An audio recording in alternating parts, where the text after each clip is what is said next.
Olá, meus amigos da engenharia. Quero falar com vocês a respeito de planejamento de obra. Quando se fala em planejar uma obra, é muito mais do que simplesmente quantificar materiais, equipamento ou mão de obra. Quando se fala em planejar obra, requer um estudo muito mais profundo. Muitas obras inacabadas, obras com sérios prejuízos, obras que param no meio do caminho, muitas vezes têm a sua origem relacionada a um mau planejamento ou mesmo a ausência de um planejamento.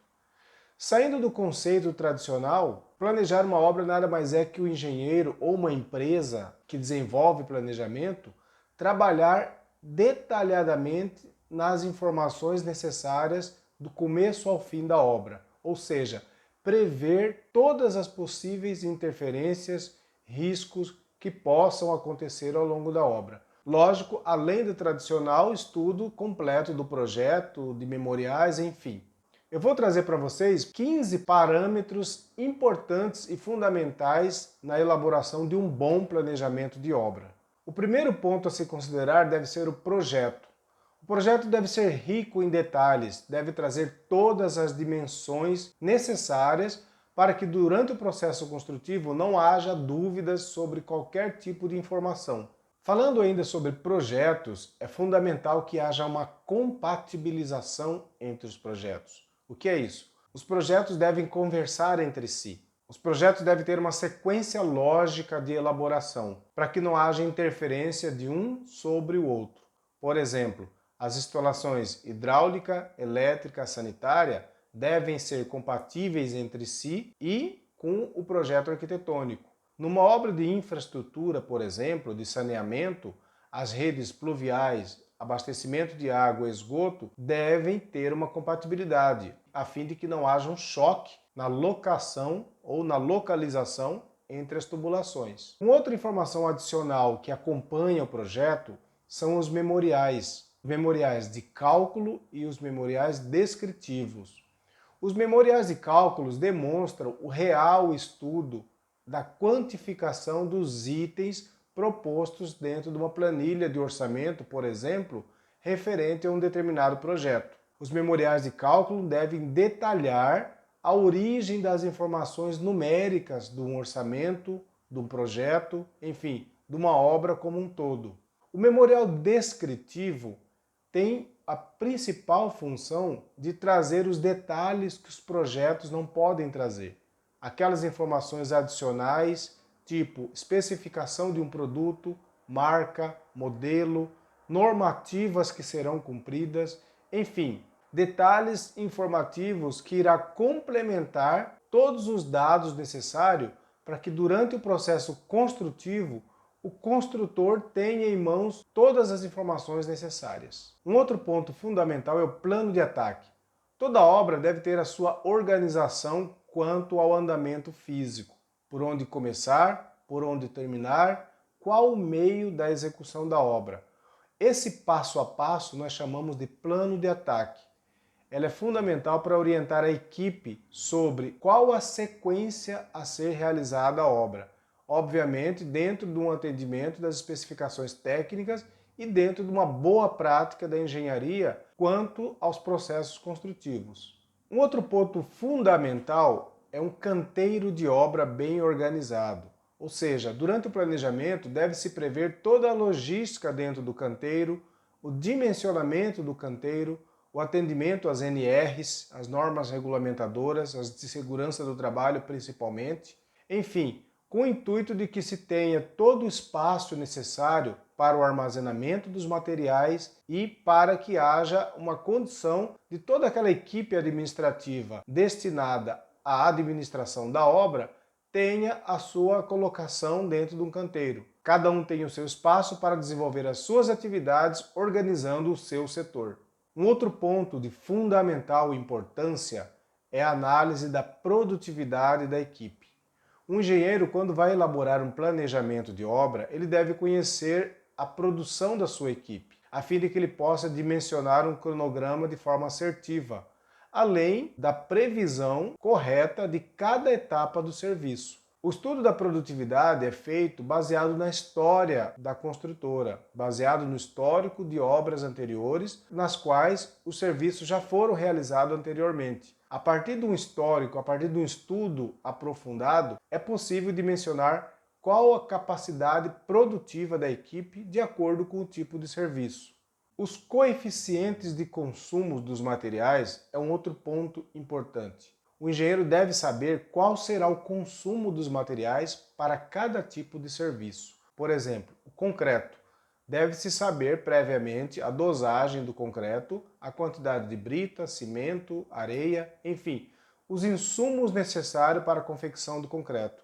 Isso para que haja um dimensionamento correto e não haja ou uma sobra ou um desperdício de material ao longo da obra. Além do concreto, como exemplo, temos outras peças fundamentais, como alvenaria, telhamento, cerâmica, enfim, materiais fundamentais, básicos, que geram um custo considerável na obra. A luta pelo desperdício vai além do custo, é também o controle ambiental necessário à obra, a fim de que haja o mínimo de perda possível.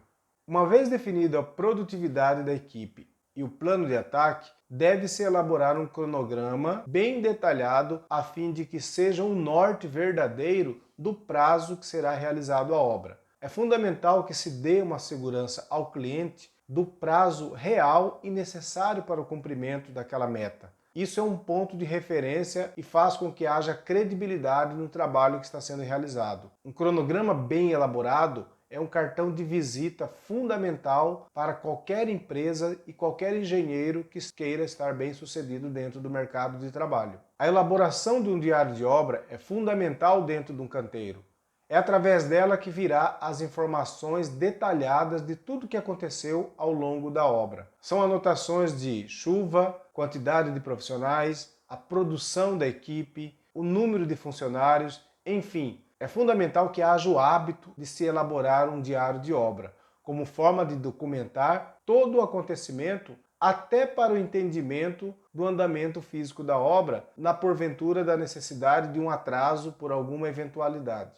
Controle de registros. Controle de registro nada mais é que você fazer a apropriação correta, através de documentos específicos, de tudo aquilo que acontece na obra. Diferente do diário de obra, controle de registro ou controle de documentos são anotações específicas de cada setor. Por exemplo, entrada e saída de projeto, controle de recebimentos de materiais dentro do almoxarifado, são fundamentais para que haja uma boa organização, como inclusive documentos legais, como a RT, alvará, enfim. É fundamental que os registros sejam bem apropriados e sejam devidamente armazenados. É fundamental que haja uma destinação correta dos resíduos de uma obra. As sobras que acontecem muitas vezes por um mau controle ou mesmo por um mau dimensionamento das quantidades de materiais necessárias. Muitos desses resíduos são inclusive perigosos e nocivos ao meio ambiente, como saco de cimento, saco de cal, resto de materiais asfálticos. Deve ter uma destinação de acordo com as normas regulamentadoras pertinentes. Deve ser elaborada uma gestão de controle tecnológico da obra, a fim de que se haja um ensaio laboratorial para todos os serviços e materiais em que há especificação exigindo determinados controles. Por exemplo, o concreto. Deve-se realizar o estudo do FCK, o slump test, numa obra de pavimentação asfáltica, o estudo da granulometria dos agregados, as taxas de consumos. Esses itens são fundamentais para que possa evitar patologias futuras e, com isso, um sério desperdício ou um prejuízo numa obra. Uma vez diagnosticada que há alteração de projeto, deve-se promover uma adequação dos documentos, a fim de que não haja o risco de se trabalhar com documentos obsoletos. Deve ser feito um descarte e ser disponibilizado para os profissionais da obra apenas aqueles documentos que estão vigentes. Um procedimento administrativo fundamental para um bom andamento de uma obra são as reuniões periódicas. São as reuniões de porte administrativo entre a chefia, entre aqueles que planejaram a obra, tanto como aqueles que fazem parte do canteiro, como mestre de obra, e aqueles profissionais que ocupam um cargo de chefia.